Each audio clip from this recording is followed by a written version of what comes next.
Three lessons we can learn from the story of Joseph the Dreamer.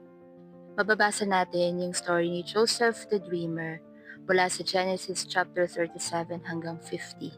Isang mahabang story.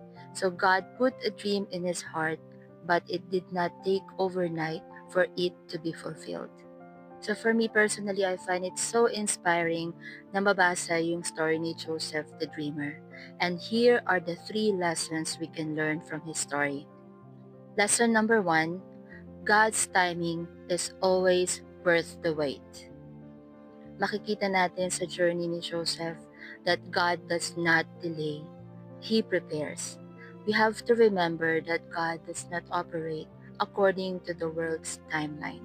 Lesson number 2, waiting seasons are growth seasons. Joseph did not step into greatness kinabukasan after niyang bigyan ni Lord ng dream na yon.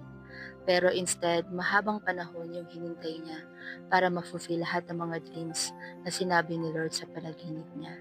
But this is also a reminder for us that waiting season is a growth season kasi pwede ito maging space ni Lord para ma-build niya tayo, ma-mold niya tayo into a man or woman that He wants us to be.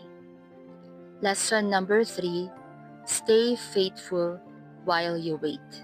Even when life was unfair, Joseph did not stop serving and believing. Imagine, binitray siya ng mga kapatid niya, tapos nakulong pa siya, and it took him so long bago maranasan yung mga prinamis ni Lord.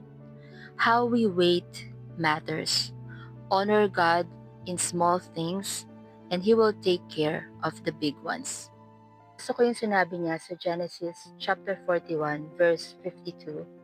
It is because God made me fruitful in the land of my suffering. So let us wait well like Joseph. God bless you.